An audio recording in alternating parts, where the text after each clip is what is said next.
Hey Astrodevs, here is the finished checkout flow.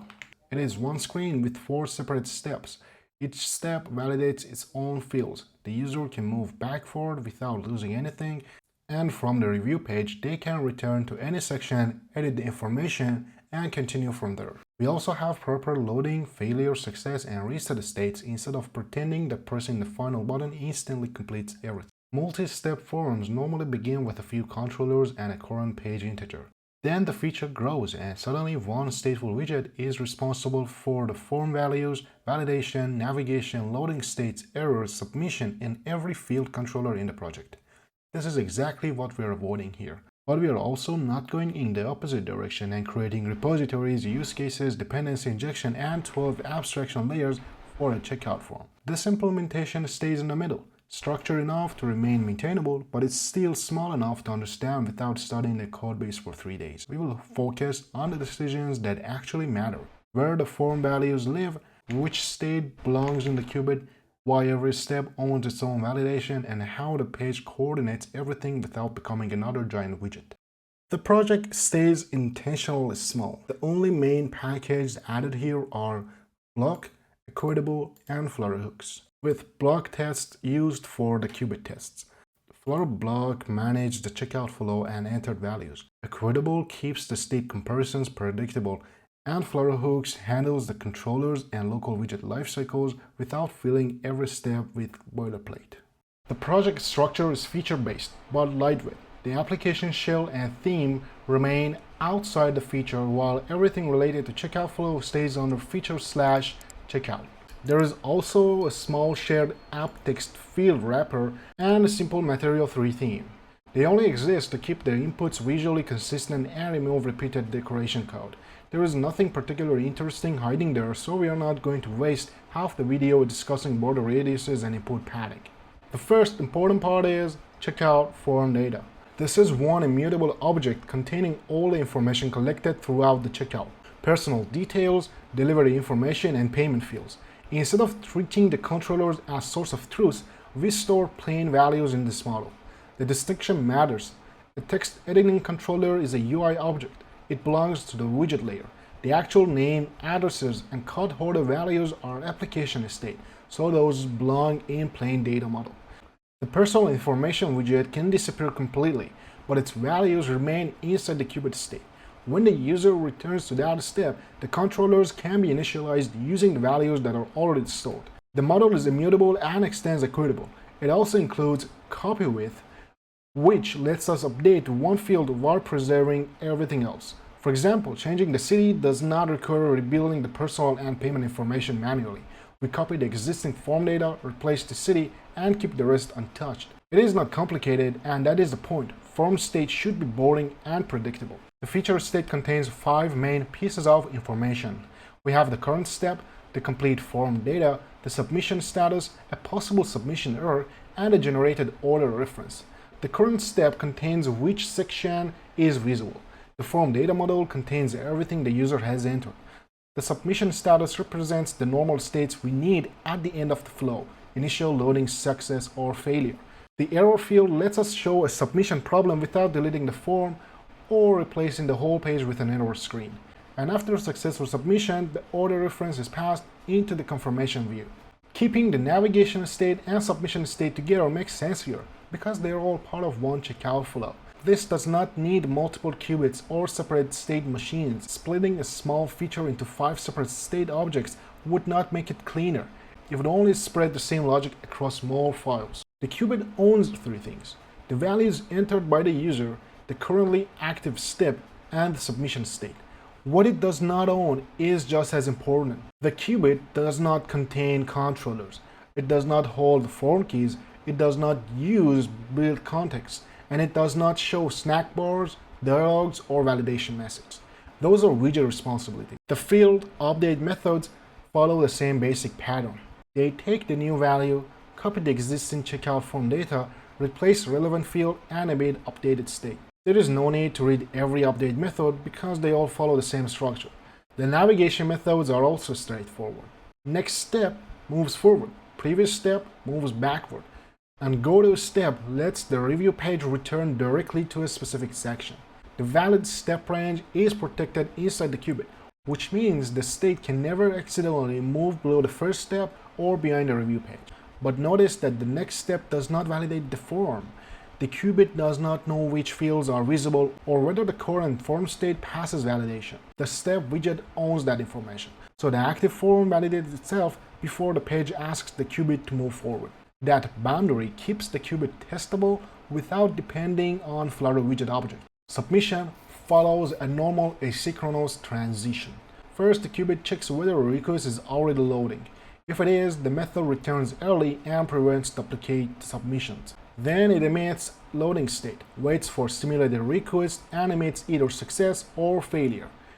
The failure path keeps the complete form data intact. The user stays on the review step, sees an inline error, and can retry without re-entering everything. The success path generates the fake order reference and moves the UI to the confirmation view. And when the user presses start over, reset checkout restores the original state in one operation. This is exactly the kind of logic that benefits from Cubit. It is stateful enough that keeping it inside the page would become messy, but not complicated enough to justify a much larger architecture. Each checkout section is its own widget, with its own form and its own global key. That gives every step control over its own fields and validation rules. The personal information step validates the name, email, and phone number. The delivery step handles the country, city, street address, and postal code.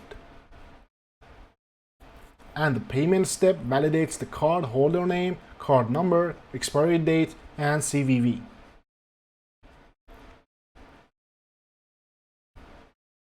We are not using one global form key for the entire checkout. Single global form would mean that fields on hidden steps are still part of the same validation operation.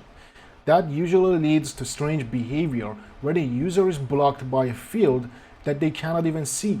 Pre-step validation matches the actual user experience. Validate the current section, then move forward. The controllers are handled using Flutter hooks. Each controller starts with the value currently stored in checkout form data. When the user changes a form, the new value is immediately written back into the Cubit. So the responsibilities are split clearly. The controller manages what is currently displayed inside the text field. The form widget owns validation and focus behavior. The Cubit stores the plain value after it changes. This is why moving backward does not clear anything, even if a step widget is rebuilt or removed from the tree. The actual values live inside the Cubit state. And also, we have already covered Flutter hooks in detail in another video, including why hooks are useful when a StatefulWidget exists only to manage one or two controllers. Check that video from the description if you want the full package breakdown. For this project, the important part is simply that the controllers remain inside the UI layer without forcing us to write manual initialization and disposal code for every step. The payment section also contains a few custom input formatters. The card number is visually grouped. The expiry field uses the month/year format, and the CVV only accepts the expected number of digits. But this is demonstration UI. A real application should use a payment provider such as Stripe and should not directly process or store raw card information like this. Checkout page is responsible for coordinating the experience. The Cubit is provided at the feature boundary, which means checkout state is available to everything inside this flow without becoming global application state. The page listens to the current step and displays the matching widget. All four sections stay on the same route. We do not need a separate route for every part of the form because these are not independent pages. They are stages of one operation. When the user presses continue, the page validates the active steps form key. If validation fails, nothing happens. If validation succeeds, the page asks the Cubit to move forward. The back button follows the same separation. The UI receives the action and the Cubit changes the active step. The navigation bar is just based on state. The first step does not need an inflow back action. The middle steps show back and continue. The review step changes continue into place order. While submission is loading, the controllers are disabled to prevent repeated actions. The page also handles scrolling and keyboard safety. Each step can grow vertically, so the content remains scrollable and the layout avoids collapsing when the keyboard appears. This is the orchestration layer, but it's not the business logic layer. The page connects the form keys, widgets, and buttons actions. The Cubit still owns the values and flow state. The progress indicator is custom instead of using Flutter's built-in stepper. There is nothing wrong with stepper, but it comes with a strong visual structure and layout behavior. For this project, a small custom widget gives us more control while remaining easy to understand. It distinguishes completed, active, and upcoming steps, connects them visually, and stays usable on narrow phone screens. That is all it needs to do. The review step brings the complete form data back together. The information is grouped into personal, delivery, and payment sections, and every section includes an edit action. Those actions call go to step with the relevant index. Because the values are already stored inside checkout form data, going back to edit one section does not affect the other sections. The user can change the address, return to review, and everything else remains untouched. The payment summary only displays the card holder name, expiry date, and the final 4 digits of the card number. The CVV is intentionally omitted. When place order is pressed, the Cubit emits loading and the submit button displays progress. If the simulated request fails, the user remains on the review page.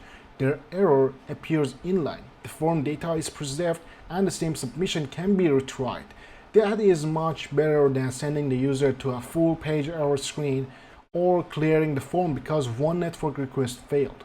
After success, the form area is replaced by the confirmation view. The confirmation contains the generated order reference and a start over action.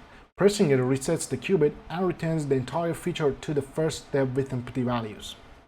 So that is the complete multi-step form. The Cubit owns the plain form values, active step, and submission state.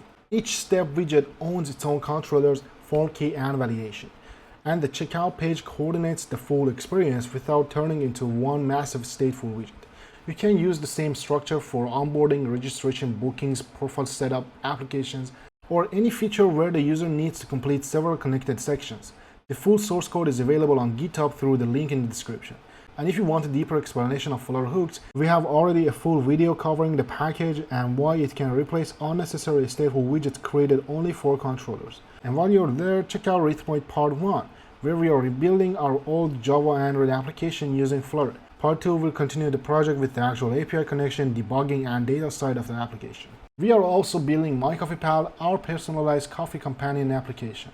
The waitlist is currently open, so join through the link in the description if you want early updates and access when the application is ready. Like this video if this implementation was useful, subscribe to Astrodevs for more content, and I will see you in the next one.